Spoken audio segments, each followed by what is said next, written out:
Monsieur le Président du Sénat, Mesdames, Messieurs les membres du gouvernement, Madame, Messieurs les sénateurs, Mesdames, Messieurs, chers amis, c'est au peuple tunisien, à ses martyrs d'abord, mais aussi à tous ceux qui ont entrepris de démontrer au monde entier qu'en ce petit pays est né un grand dessein, que je dois l'honneur de m'exprimer devant vous aujourd'hui. Notre dessein, c'est de construire, malgré les soubresauts, malgré l'agitation alentour, un havre de paix, de démocratie et de liberté. Un lieu où le débat public est perçu comme une force et où la diversité, qu'elle soit d'ordre culturel, religieuse, sociale, est perçue comme une richesse, parce que la Tunisie est belle de cette diversité et que, pour répondre et reprendre Aragon, fou qui songe à ses querelles au cœur d'un commun combat. C'est au nom du peuple et de cette diversité que je vous salue et que je vous exprime mes vifs remerciements pour cette invitation. Et nous n'oublions pas, Monsieur le Président du Sénat, si vous le permettez, cher Gérard Larcher, que vous fûtes l'un des premiers hommes d'État français à condamner ouvertement, plusieurs jours avant le 14 janvier 2011, la manière dont le régime d'alors répondait au soulèvement populaire. Et nous n'oublions pas qu'en 2014, le président du Sénat d'alors, M. Jean-Pierre Bel, était aux côtés du peuple tunisien pour célébrer la naissance de notre Constitution. Les slogans lancés au cours de la Révolution ont puisé leurs sources dans les valeurs universelles de liberté, de justice et de démocratie. Comme le disait Pierre Mendès France, cher à nos deux patries, la démocratie est d'abord un état d'esprit. En cette chambre haute du Parlement, temple de la démocratie, je peux affirmer que cet état d'esprit est aujourd'hui ancré dans notre vie politique, tout comme les valeurs démocratiques sont désormais ancrées dans notre Constitution. Le processus, c'est vrai, Monsieur le Président, n'a pas été facile. Et ce n'est pas achevé, et je m'incline en mémoire de ceux qui l'ont payé de leur vie. Un terrorisme aveugle, sans foi ni loi, a fait des victimes parmi les leaders tunisiens qui sont partis les fondateurs d'El Qarawin à Fès et de l'Azhar au Caire. La Tunisie de la Zitouna a donné à l'islam du juste milieu ses lectures les plus éclairées et parmi les plus brillantes de ses savants. Cette lecture d'ouverture de l'islam n'est pas une innovation, c'est celle de la vieille orthodoxie malikite, bien antérieure aux doctrines rigides et extrémistes. Très souvent, un peu dans le monde, on confond islamisme et islam. L'islamisme est un mouvement politique essentiellement. Il instrumentalise la religion musulmane pour arriver au pouvoir en utilisant la force et la violence.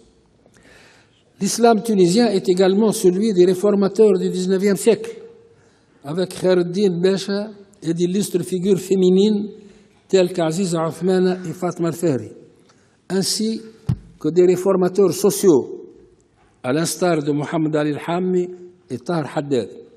À chaque fois, la Tunisie, confiante en son identité et attachée à son héritage, a répondu par les mots et non par la violence, mobilisant le génie face à l'obscurantisme. C'est ainsi que la Tunisie a été le premier arabe à abolir l'esclavage en 1848, a promulgué une constitution en 1861, a donné le droit de vote aux femmes en 1957 et a initié en 2011 un mouvement mondial et populaire de revendication démocratique de la Kasbah à Tahrir, de la Puerta del Sol à Taksim, de Wall Street à Sant'Agama. Ainsi, la Tunisie est-elle à la fois singulière et complètement méditerranéenne, arabe, musulmane, africaine et inscrite dans une dynamique mondiale. Notre histoire ouverte aux influences multiples nous a permis d'éviter des écueils, mais le message que nous portons aujourd'hui est celui de la parfaite compatibilité entre chacune de ces cultures et les valeurs de la République. Les peuples arabes et musulmans aspirent, comme toutes les autres démocraties, et au respect des libertés de croyance et de conscience. C'est ce qu'est venu affirmer notre Constitution. Nous croyons à la possible coexistence pacifique entre les peuples et les religions. Elle est inscrite dans notre histoire. Aussi sommes-nous frappés d'une grande tristesse lorsque la barbarie s'exprime de la manière la plus odieuse, comme cela a été le cas au Bardo, comme cela a été le cas à Paris en janvier dernier. Et je tiens à saluer la mémoire de ces victimes, au nombre desquelles, comme vous l'avez cité, Monsieur le Président, Yoav Hattab, Elsa Kayat, François-Michel Saada et Georges Wolinski, qui étaient tous des enfants de Tunis. Le refus de la barbarie s'exprimait déjà au cours de la Seconde Guerre mondiale par la bouche d'Habib Bourguiba, qui est le fondateur de la République tunisienne. Comme par hasard, le 8 janvier 1943, à son retour d'exil, rappelait à l'ensemble de la population et à ses militants son rejet du fascisme et son soutien à la résistance gaulliste. Je me rappelle que l'un de nos militants de base, Dieu, après sa miséricorde, a dit en interpellant Bourguiba, « Alors, c'est l'Habib, vous voulez qu'on devienne des gaullistes aujourd'hui ?» L'Habib lui a répondu, « Oui, monsieur, il vaut mieux être gaulliste qu'être dans le rang des fascistes. »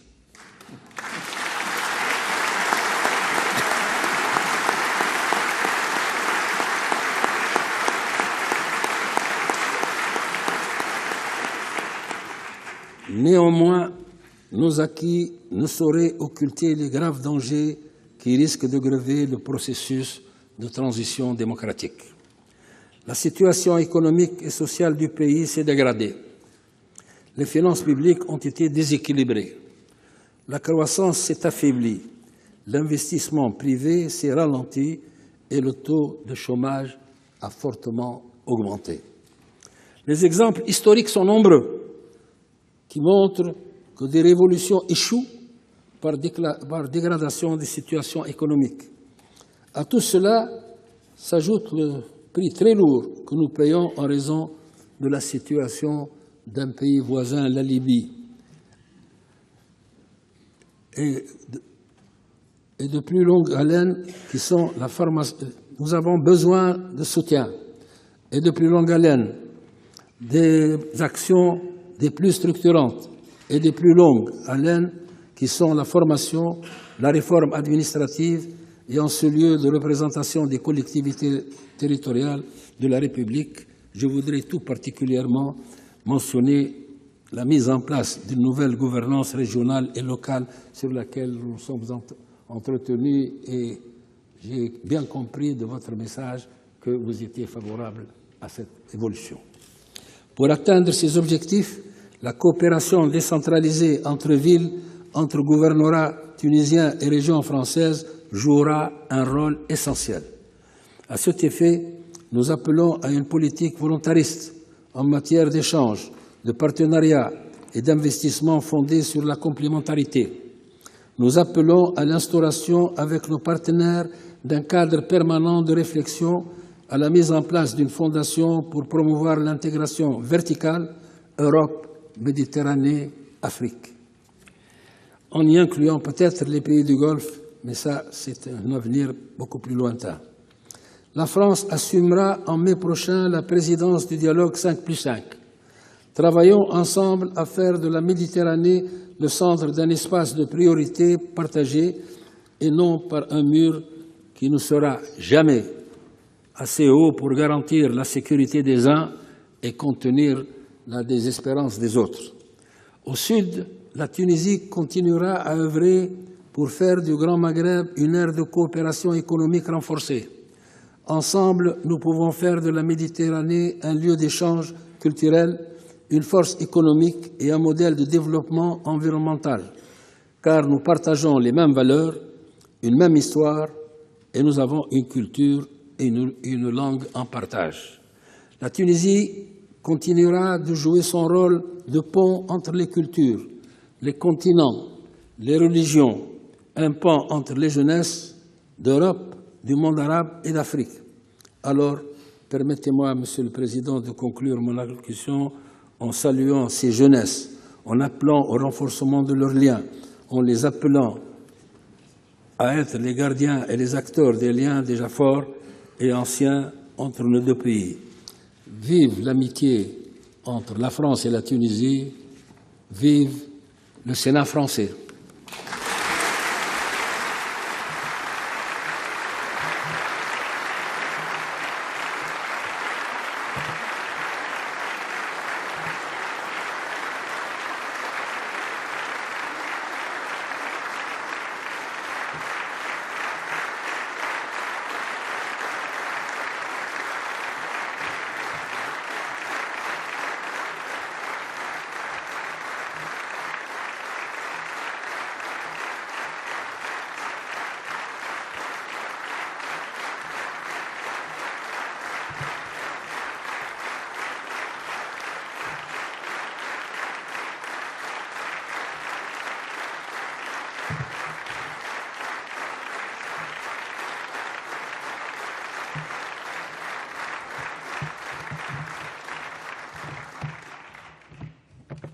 Monsieur le Président de la République tunisienne, le Sénat a été particulièrement honoré de vous accueillir dans sa salle des séances, en présence de plusieurs membres du gouvernement que je salue et remercie pour leur présence. Au nom de toute notre Assemblée, je vous remercie chaleureusement pour